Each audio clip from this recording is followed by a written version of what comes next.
Ndagusuje cyane mukunzi wa Davis Entertainment kubwira ngo komeza ugira ibihe byiza aho waba uherereye hose haba mu Rwanda cyangwa se hanze yarwo. Turagarutse rero n'amakuru yacu y'imyidagaduro, amakuru tugenda tubagezaho buri munsi uko bukeye nuko bwije, tugira ngo mumenye uko imyidagaduro muri rusange ihagaze haba mu Rwanda cyangwa se hanze yarwo. Amakuru yacu y'umunsi rero turaza kwibanda kuri izi ngingo z'ingenzi zikurikira. Ndaza kubwira ko Bruce Melody yamaze kuba yabwiza ukuri abari bamusabye gusharinga indirimbo ya The Ben aherutse gushyira hanze yitwa Ni Forever. Akaba yabwije ukuri rero muri aya makuru ndaza kukubwira uko byose byagenze, ndetse muri aya makuru ndaza kukubwira ko Drake umuraperi wahariye muri Leta Zunze Ubumwe za Amerika yongeye guhomba asaga miliyoni 270 kubera akubetinga. Ndetse muri aya makuru ndaza kubwira ko The Ben yamaze kuba yahishura umwenda ukomeye afitiye Ukeza Pamela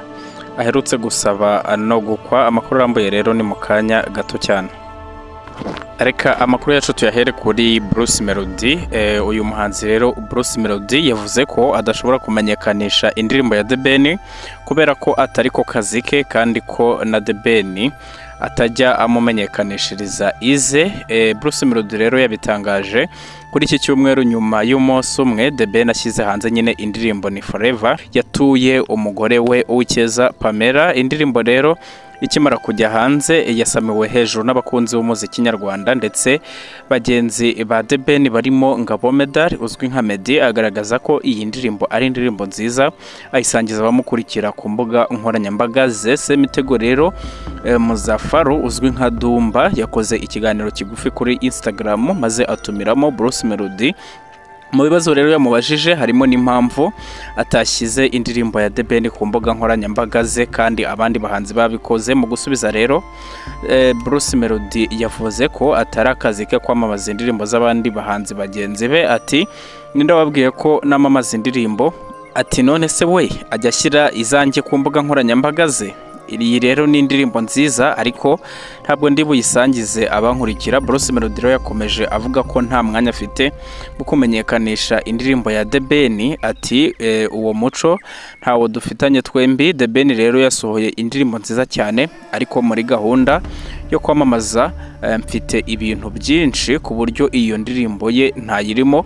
Nawe rero ayiyamamarize nk'uko nanjye ndwana n'izanjye, nawe ntajya yamamaza izanjye. Bruce Melody rero ari muri Leta Zunze Ubumwe za Amerika mu bitaramo no kwamamaza When She's Around yakoranye na Shaggy ku itariki ya 30 Ukuboza 2023. Azataramira abakunda umuziki we batuye i Portland. Avuze ibi rero mu gihe hashize iminsi havugwa umwuka mubi hagati y'abo bahanzi bombi The Ben na Bruce Melody rero nubwo bakunze kuvuga ko bahanganishwa n'abafana. Indirimbo rero Ni Forever ya The Ben yakozwe na producer Koze, naho amashusho yakozwe na John Eratz wo mu Burundi. Indirimbo rero yafatiwe amashusho mu burengerazuba bw'u Rwanda mu ishyamba rya Nyungwe, andi afatirwa mu nyubako za Stade Munyakazi wahoze ari perezida wa Rayon Sport i Rusororo.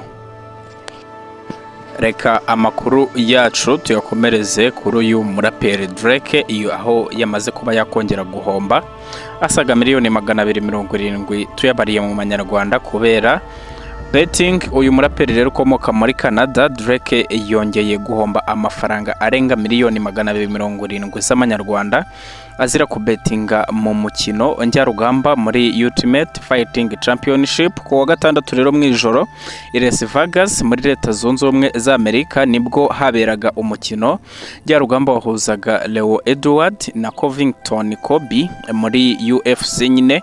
Leo Edward rero niwe byari byitezwe ko ari butsinde bitewe nuko igikombe cy'ubushize ariwe ugifite, ariko Covington Kobe yaratunguranye abariwe utsinda uduce 4 muri 5 bakinnye, aba rero ariwe uhita yegukana igikombe. Uku gutsindwa rero kwa Leo Edward byagize ingaruka ku muraperi Drake wari wamutegeye asaga miliyoni 270 z'amanyarwanda ari burye agera kuri miliyari imwe n'igice by'amafaranga nyine y'u Rwanda. Mbere y'uko rero umukino utangira, Drake yari yeretse Leo Edward ko yamutegeye anamuha ubutumwa amubwira ko ari bujye akubita mu mutwe, gusa birangira rero atsinzwe nawe arahomba. Kubetinga amafaranga menshi rero muri iyi mikino njyarugamba ya UFC ntabwo ari bishya kuri iki cyamamare, dore ko ahomba gusa nawe akunguka.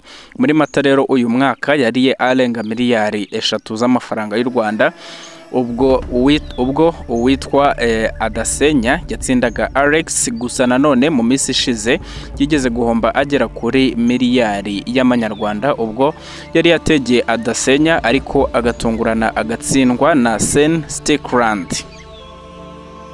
Reka amakuru yacu tuyakomereze kuri The Ben, aho yamaze kuba yahishura umwenda ukomeye ngafitiye Pamela, umunyamuziki rero ukomeye mu Rwanda ndetse no mu karere. The Ben nyuma yo kwegukana Pamela, kuri ubu bari kumwe nk'umugore n'umugabo, yahishuye umwenda ukomeye amurimo. Uyu muhanzi rero yabitangaje ubwo yari mu makuru kuri Radio Rwanda, ubwo yarabajijwe ku mwenda ahora agaragaza ko afitiye Pamela, kuri ubu wamaze kuba umugore we. The Ben rero yagize ati Pamela ni umukobwa wihariye ku buryo utabyumvisha, iyo mvuga ku kuba yihariye ngaruka nkanatinda cyane ku mutima we, kuko Pamela afite umutima udasanzwe butuma numva nsabwa kuwurinda mu buryo bwose bushoboka. Uko kuwurinda rero niwo mwenda numva uzahora nyine ubaho.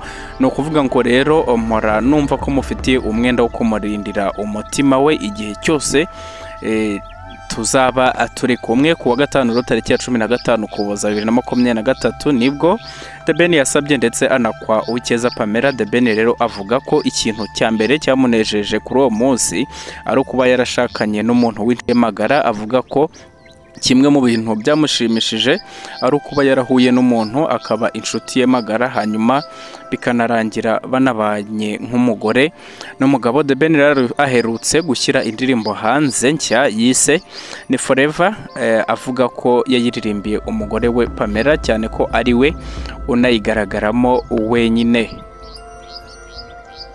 Reka rero wabanye natwe muri aya makuru y'uyu munsi, nkubwire ngo wakoze cyane. Kubutsa ko aribwo bwa mbere ugeze kuri YouTube channel yacu, ushobora gukanda subscribe kugira ngo tujye tubana mu biganiro tugenda tubagezaho, ahanini byibanda ku myidagaduro haba hanze cyangwa se hanze y'u Rwanda. Mbabwira ngo turabakunda cyane, tunabifuriza umwaka mushya w'ibihumbi 2024 uzababere umwaka w'amata n'ubuki. Bye bye.